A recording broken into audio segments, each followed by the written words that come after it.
क्यों आपके जीवन में हमेशा चारों तरफ से परेशानियां लगी रहती हैं? आए दिन एक ना एक परेशानी आपको परेशान करती है, आपको रोकती है, आपके बढ़ते कदम रोकती है। परेशानी आपके घर की हो सकती है, परेशानी आपकी पर्सनल लाइफ की, प्रोफेशनल लाइफ की। कुछ ना कुछ इन झंझटों में आप उलझे रहते हो। उपाय भी कर रहे हो, पूजा पाठ भी कर रहे हो, सब कुछ कर रहे हो, पर कहीं से भी राहत नहीं दिख रही है। कारण क्या होता है ये? जब ऐसा लगता है कि कभी कभी तो ये भी महसूस होता है कि लगता है परमात्मा ने भी मेरे लिए अपनी आंखें और कान बंद कर लिए हैं, ताकि वो ना तो मेरी पुकार सुन रहा है, ना ही मुझे देख रहा है। ऐसा क्यों होता है? कुछ तो कारण होगा। परमात्मा तो सबको एक नज़र से देखता है, पर वो हमें क्यों नहीं देख रहा? हमारे ऊपर वो कृपा दृष्टि क्यों नहीं बना रहा है? हमारी परेशानियां क्यों बढ़ती जा रही हैं? हमारी परेशानियां हट घटने का और हटने का नाम ही नहीं ले रही हैं। आज मैं आपको वो कारण बताता हूँ।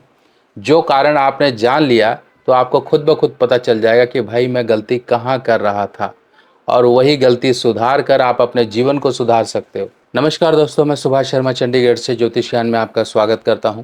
दोस्तों, सबसे पहले एक बात समझ लो कि हमारे जीवन पर हम जो जी रहे हैं, हम जो खा रहे हैं, हम जो भी कुछ कर रहे हैं, ये सब कुछ एक समय समझ लो कर्जे की ज़िंदगी है। शरीर और एक जो प्राण वायु जो मिली है, ये ऊपर वाले की देन है कि ये जो आपको ढांचा मिला है ना शरीर का, ये एक तरह से किराए का है, किराए का मकान है। हम इसके मालिक नहीं हैं। और जो हमारी रगों में खून बह रहा है, जो हमें सूझबूझ मिली है, जो एक पहचान मिली है, जो हमें एक समाज में एक नाम मिला है, ये हमारे बुजुर्गों का, पूर्वजों का दिया हुआ है। अब आपने समझा कि दो कारण, पर परमात्मा भी ये कहते हैं कि मैंने तुम्हें माता पिता रूपी भगवान तुम्हें दिए, आपके पूर्वज पितृ देवता हैं, पर आपने उनको ना पूजा, आपने उनको ना ध्याया, आपने उनको ना पानी तक पूछा। तो मैं तुम्हें किस तरह से ये मान लूं कि भाई तुम्हारे अंदर वो एक इंसानियत है कि आप मुझे तक एक सही समय तक पूजोगे या मुझे सही समय तक ध्याओगे। परमात्मा हमेशा यही कहते हैं। ये शास्त्रों में, पुराणों में, हर जगह भर भर के लिखा हुआ है। पर फिर भी हम नहीं समझते हैं कि पितृ देवता हैं, उनके बिना हमारी ना तो पूजा स्वीकार होगी, ना ही वो पूजा आगे तक पहुंचेगी। क्योंकि देवता गण कहते हैं कि एक बीच में जो एक सुपर फोर्स होती है, वही हमारे उस पुण्य को, हमारे उस काम को देवताओं तक पहुंचाती है। तो जब हम वो गलती कर रहे हैं तो समझ जाइए कि हम अपने ऐसे पैर पर अपने कुल्हाड़ी मार रहे हैं कि भाई खुद ही गलती करके हम अपने देवताओं को पूज तो रहे हैं, पर देवता के रूप में हमारे पितृ उनको नहीं पूछ रहे हैं।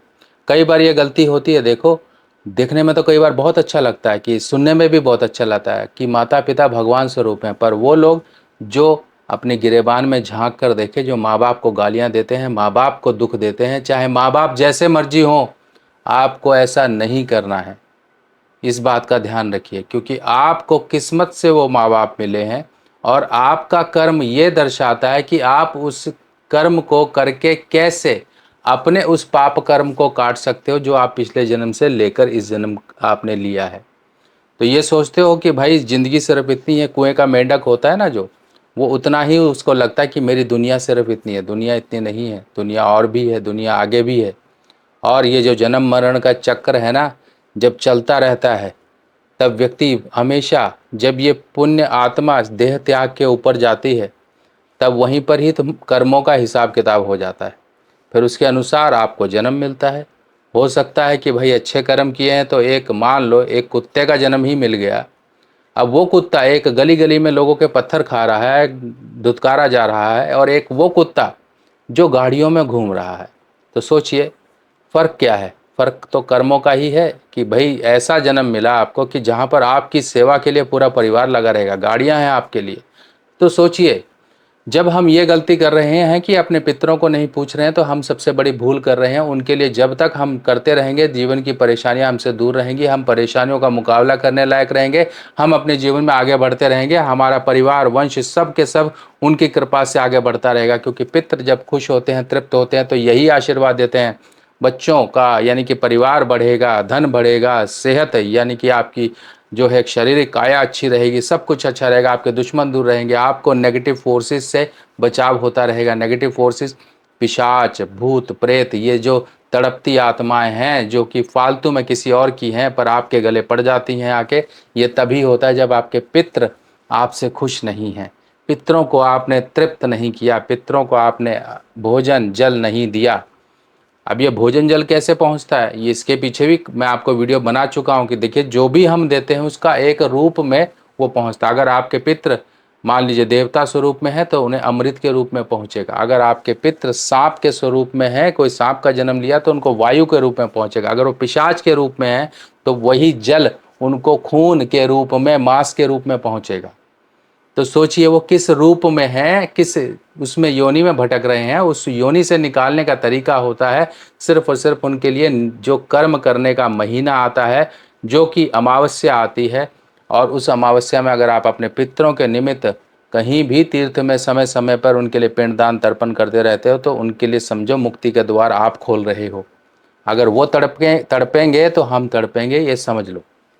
अब क्या करना है, अब बहुत से लोग कहेंगे कि भाई बड़े काम हैं हम नहीं कर पाएंगे, पर मैं आपको छोटे काम बता देता हूँ जो कि आप करते रहोगे तो आपको खुद ब खुद दिखेगा।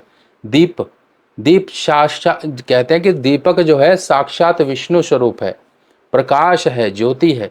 आपको एक दीपक लेना है, मिट्टी का दीपक, रसोई में आपको जल रखना है। अमावस्या के दिन आप एक तांबे के लोटे में जल भर के रखिए, जल के पास एक दीपक लगा दीजिए, दीपक का जो मुख है वो दक्षिण की दिशा की तरफ कर दीजिए। ये काम अमावस्या अमावस्या करते रहिए, पुरुष हो या महिला हो आपको करना है। और रसोई में रखना है, साफ करके स्लैब वहाँ पर रख देना है।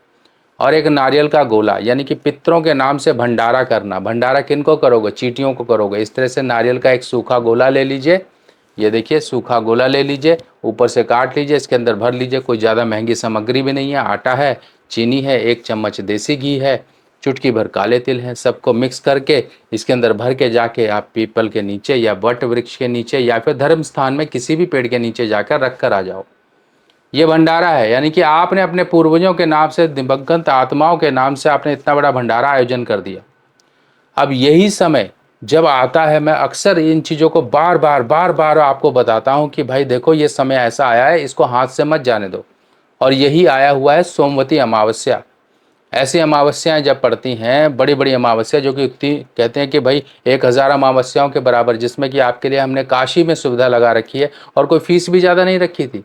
हमने 2100 फीस रखी है, जिसमें भाई आप घर बैठे अपने अपने पूर्वजों के नाम से, अपने पितरों के नाम से अपना जो है पूजन इत्यादि कर सकते हो। आपके जो है पूर्वजों के नाम से पिंडदान तर्पण ये सब कुछ किया जाएगा, आपको वीडियो मिलेगा। आप घर बैठे रहिए, सिर्फ अपना नाम दीजिए। अगर आप विवाहित हैं अपना नाम, पत्नी का नाम जो है अपने माता पिता का नाम, अगर पत्नी करा रही हैं तो अपने सास ससुर का नाम दें, अगर पति करा रहा है तो अपना, धर्मपत्नी का, अपने माता का, अपने पिता का, अपना गोत्र, अपना राज्य, बस इतनी जगह दे दो, हो गया। इतनी जैसे आपकी पूजा होगी, आपको वीडियो मिलेगा पिंडदान तर्पण कैसे किया गया, प्रॉपर विधिवत रूप से। और कहाँ होगा, काशी में मोक्ष नगरी कहा जाता है। अगर खुद से जाओगे, खुद से करने जाओगे तो सोच लीजिए कितना खर्चा होता है। और समय आजकल किसी के पास नहीं है, और खासकर उसके पास तो बिल्कुल नहीं होता जो परेशानियों में घिरा होता है। तो मौका है आपके पास, ये मौके आते हैं। मेरा काम है समझाना, मैं समझाता हूँ, चला जाता हूँ। उसमें से कहते हैं कि इतनी बातों में से अगर एक बात भी आपके मन में उतर गई तो आपका जीवन अच्छा हो जाएगा। क्योंकि एक बात समझिए, कुछ गलतियां हमारी ऐसी होती हैं जो लोगों को नहीं पता होती, वो सिर्फ हम ही को पता होती हैं। कहते हैं कि अपनी गिरेबान में झांक कर देखो कितने आपने कुकर्म किए हैं, और कुछ कुकर्मों का, कुछ गलत कर्मों का प्रायश्चित और पश्चाताप ही पुण्य कर्म होते हैं। आपको वो कहते हैं कि आशीर्वाद मिल गया तो बड़े से बड़े पाप मिट जाते हैं। तो आशीर्वाद किसका चाहिए, अपने देवताओं का, अपने पितरों का, और वो मौका है आपके पास, करिए। बाकी जो तरीका बताया, हर महीने की अमावस्या ये करते रहिए, देखिए कैसे जीवन सुलझेगा, कैसे आपके उपाय भी लगेंगे, कैसे पूजा पाठ भी लगेगी, सब कुछ। परमात्मा भी अब आपकी तरफ देखेंगे कि वाह मेरा भक्त तो देखो अपने पितरों को पूज रहा है। और ऐसी खुशी बनी रहे जीवन में, ऐसे ही आप परेशानियों से दूर रहो, यही मैं आशा रखता हूँ। और इसी के लिए मैं रोज़ रोज़ आता हूँ आपके जीवन से परेशानियों को हटाने के लिए। बाकी फिर मिलेंगे, पर जाते जाते आप सभी लोगों से एक रिक्वेस्ट है, कमेंट सेक्शन में लिखे गया है आप ओम नमो भगवते वासुदेवाय, जय माँ लक्ष्मी, जय पितृदेवताभ्यो नमः। ठीक है, इस तरह से आप लिखिए, ओम पितृदेवताभ्यो नमः या फिर ओम पितृदेवाय नमः, जो भी आपको लिखा जाता है लिखिए। क्योंकि बोलने से, उच्चारण करने से ही कई बार कहते हैं कि पाप दूर हो जाते हैं। खुशी आ जाती है और खुशी के आने के रास्ते आपको मिल रहे हैं, ले आइए। बाकी तब तक के लिए आज्ञा दीजिए, नमस्कार।